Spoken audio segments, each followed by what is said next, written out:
11월 8일 수요일 새벽 예배입니다. 오늘 함께 보실 하나님의 말씀은 욥기 5장 8절부터 16절까지의 말씀입니다. 욥기 5장 8절부터 16절까지의 말씀을 봉독해 드리겠습니다. 나라면 하나님을 찾겠고 내 일을 하나님께 의탁하리라. 하나님은 헤아릴 수 없이 큰 일을 행하시며 기이한 일을 셀 수 없이 행하시나니 비를 땅에 내리시고 물을 밭에 보내시며 낮은 자를 높이 드시고 애곡하는 자를 일으키사 구원에 이르게 하시느니라. 하나님은 교활한 자의 계교를 꺾으사 그들의 손이 성공하지 못하게 하시며 지혜로운 자가 자기의 계략에 빠지게 하시며 간교한 자의 계략을 무너뜨리심으로 그들은 낮에도 어두움을 만나고 대낮에도 더듬기를 밤과 같이 하느니라.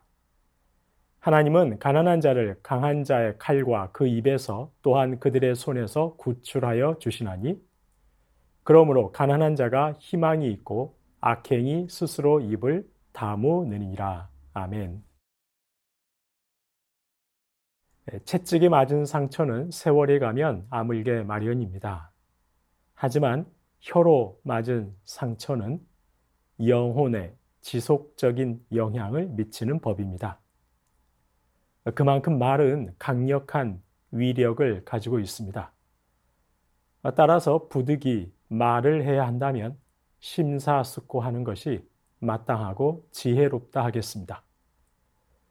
욥이 고난받고 있다는 소식을 듣고 욥의 친구들은 그를 위로하기 위해 찾아왔습니다. 그리고 7일 동안 그들은 차마 욥에게 한마디도 말할 수 없었습니다. 욥의 고통이 심함으로 뭐라 말을 할 수 없었던 것입니다. 욥기에서 욥의 친구들이 보이는 가장 좋은 태도는 7일 동안 그들이 침묵한 것입니다. 그들은 계속 침묵했어야 합니다. 만약 그들이 욥에게 무언가를 말하고자 한다면 그저 진심으로 욥을 위로하는 말뿐 다른 것은 필요하지 않았습니다. 그런데 안타깝게도 욥의 친구들은 입을 열어 이런저런 조언을 하기 시작합니다.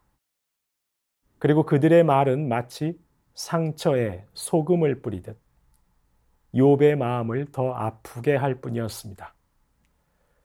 오늘 본문 8절을 보시겠습니다. 나라면 하나님을 찾겠고 내 일을 하나님께 의탁하리라. 욥의 친구 엘리바스가 고통 중에 있는 욥에게 하는 조언입니다. 나라면 하나님을 찾겠다는 것입니다. 내 일을 하나님께 의탁하겠다는 것입니다. 맞는 말입니다.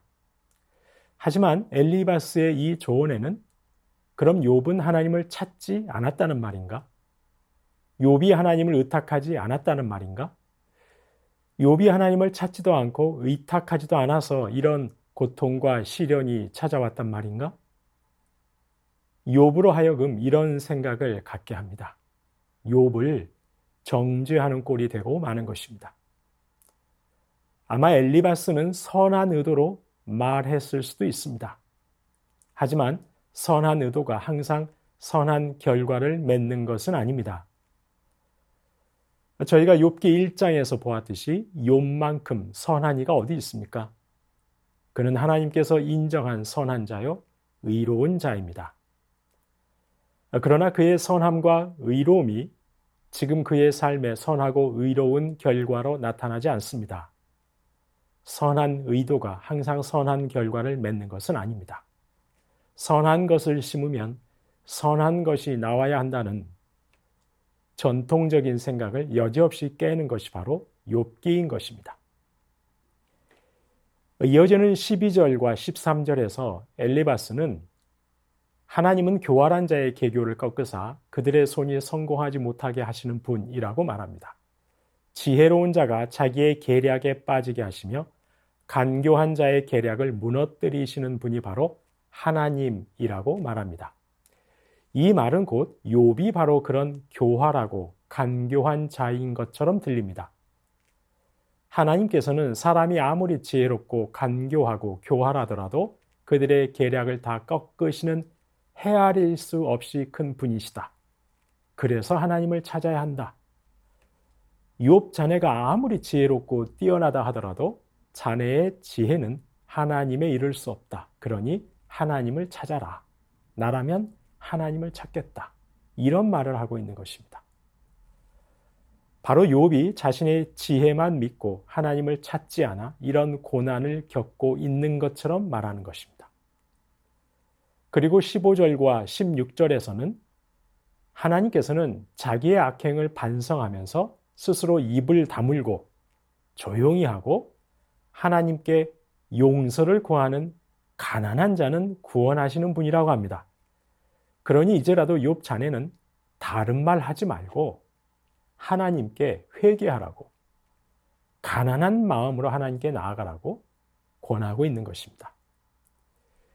욥은 지금 자신의 무고함을 확신하고 있습니다. 물론 그가 하나님 앞에서 아무런 죄가 없다는 말은 아닙니다. 자신이 겪는 이 큰 시련을 겪어야 할 만큼 자기가 큰 죄가 있다고는 욥 자신은 생각하지 않는 것입니다. 그런데 그런 욥을 향해 엘리바스는 다른 말 하지 말고 회개하라고 말하는 것이죠. 이어지는 17절 말씀, 저희가 읽지는 않았지만 오늘 본문인 17절 엘리바스의 말입니다. 볼지어다 하나님께 징계받는 자에게는 복이 있나니 그런즉 너는 전능자의 징계를 업신여기지 말지니라. 엘리바스는 욥이 지금 하나님의 징계를 받고 있다고 단정합니다. 그러니 욥, 자네는 징계받는 이유가 무엇인지 살펴보라는 것입니다. 그리고 회개하라는 것입니다. 하나님의 자비를 구하면 복을 받을 것이다. 그러니 전능자의 징계를 업신여기지 말고 어서 회개하라는 것입니다. 이어지는 18절 말씀처럼 하나님께서는 아프게 하시기다가도 싸매시고 상하게 하시다가도 고치시는 분이시니 어서 회개하라는 것입니다. 성도님 여러분, 엘리바스의 말은 어느 하나 틀린 것이 없습니다. 그의 말은 종교적인 차원에서 보면 다 맞습니다. 하지만 그의 맞는 말은 욥의 마음을 더 아프게 할 뿐이었습니다. 그는 욥을 죄인으로 단정합니다. 물론 욥이라고 왜 죄가 없겠습니까? 하지만 욥이 지금 당한 잔혹한 시련을 겪어야 할 만큼의 큰 죄를 욥이 범하지 않았다는 것을 저희는 잘 알고 있습니다. 그렇습니다. 세상에는 회개가 필요 없는 고난도 있습니다. 징계가 아닌 고난도 있습니다. 지금 저 팔레스타인에서는 10분마다 한 명의 아이가 죽어간다고 합니다. 그 아이들은 얼마나 큰 죄를 범했던 것일까요? 얼마나 큰 죄를 저질렀기에 그런 큰 징계를 받고 있는 것일까요? 엘리바스는 차라리 입을 다물고 있는 것이 그가 할 수 있는 최선의 위로였을 것입니다. 가장 지혜로운 처신이었을 것입니다. 그가 말할 때마다 그의 말은 욥에게 무례하기 짝이 없었습니다. 그의 말은 그야말로 폭력이었습니다. 성도님 여러분, 저희는 심사숙고해야 합니다. 특별히 고난 중에 있는 일을 대할 때 조심해야 합니다. 너무 쉽게 정죄하거나 너무 쉽게 내가 알고 있는 신앙의 기준으로 판단하지 말아야 합니다. 하나님을 믿는 신앙은 그리 단순하지 않습니다. 물론 복음의 진리는 명확하고 분명하고 단순합니다. 하지만 복음을 믿고 사는 삶은 단순하지 않습니다. 저희는 다 알 수가 없습니다. 그래서 그저 다만 사랑이 풍성하신 하나님을 신뢰하며 하나님의 도우심과 은혜를 구할 뿐인 것입니다. 하나님의 은혜를 구하며 함께 아파하는 것. 이것이 오히려 더 성숙하고 지혜로운 성도의 태도일 것입니다. 나라면 하나님을 찾겠다. 나라면 하나님께 의탁하겠다. 하나님께 징계받는 것이 복이다. 그러니 어서 회개하라. 정답입니다. 하지만 욥이 들어야 하는 말은 아니었습니다. 성도인 여러분, 저와 여러분에게 하나님께서 늘 지혜와 계시의 영을 충만하게 주시기를 소망합니다. 긍휼이 풍성하신 주님의 마음이 가득하시기를 소망합니다. 그리하여 저와 여러분이 고통받고 아파하고 시련 가운데 있는 이들의 아픔에 더 큰 상처를 주는 그런 어리석은 종교인이 아니라 참된 위로와 힘이 되시는 그런 성숙한 신앙인이 되실 수 있기를 주님의 이름으로 축원합니다. 주신 말씀 기억하며 기도하겠습니다. 주님, 저희에게 지혜와 계시의 영을 충만하게 하옵소서. 긍휼이 풍성하신 주님의 마음이 가득하게 하옵소서. 늘 옳은 말, 종교적인 정답이 아니라 상대방의 마음을 헤아릴 수 있는 말, 참된 위로자의 말과 행실을 보이게 하옵소서. 주신 말씀 기억하며 함께 기도하겠습니다.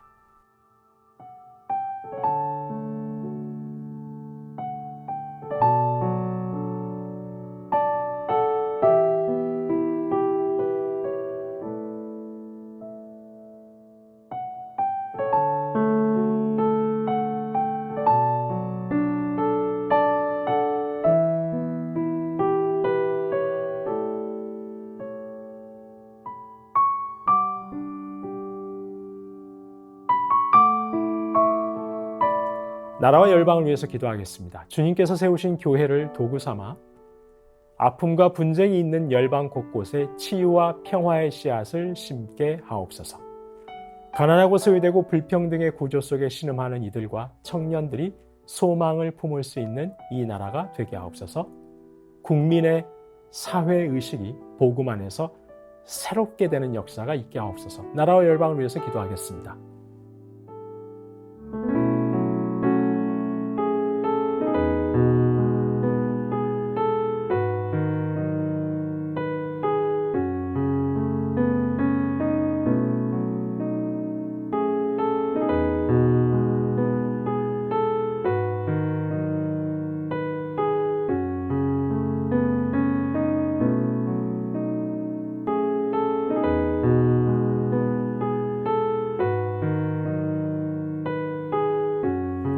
교회를 위해서 기도하겠습니다. 항상 주님을 기억하고 따라감으로 예수님을 생각나게 하는 사람 되기를 원합니다.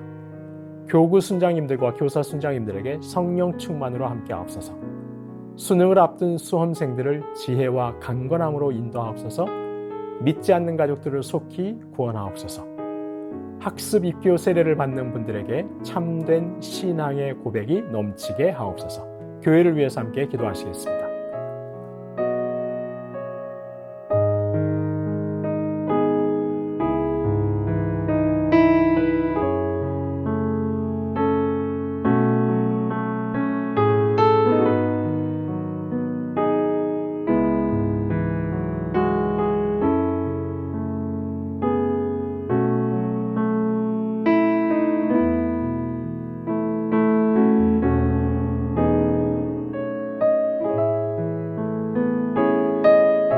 마지막으로 선교사님과 환우분들을 위해서 기도합니다. 오늘은 아이국의 오세날 강보배 선교사님 12월에 있을 성탄 축제 예배를 통해서 온전한 기쁜 소식이 마음껏 전해지게 하옵소서. 더 많은 영혼들이 주님을 더 알아가게 하옵소서. 이경희 집사님 담도에 스텐트 시술하셨습니다. 조직 검사 결과 좋은 결과 나올 수 있도록 이용님 성도님 등에 생긴 종양치료 신약치료 받으십니다. 놀라운 회복이 있게 하옵소서. 서순자 원사님 폐암으로 항암하실 때 부작용 없게 하시고 깨끗하게 치료하옵소서. 고부덕 권사님 담도암으로 항암제 복용하고 있습니다. 하나님께서 깨끗하게 치료하옵소서. 권호순 권사님 암 수술 이후 림프절로 전이되어 계속되는 항암 치료받고 계십니다. 잘 견딜 수 있도록 체력과 힘을 더하여 주옵소서. 노성빈 형제님 크론병 앓고 있고 1월부터 주사제 치료제 치료 이어오고 있습니다. 소장의 염증 깨끗하게 사라져서 일상생활하는데 어려움이 없게 하옵소서. 최경화 집사님의 아버님 이제 자가호흡까지 될 수 있게 하여 주시고 특별히 이를 통해 예수님 영접할 수 있게 하옵소서. 김명자 성도의 자부 배지향 성도님 이제 요양원에서 자윤치유하고 있습니다. 이 어려움을 통해서 온 가족이 구원받는 역사가 있게 하시고 우리 성도님 긍휼히 여겨 주시옵소서.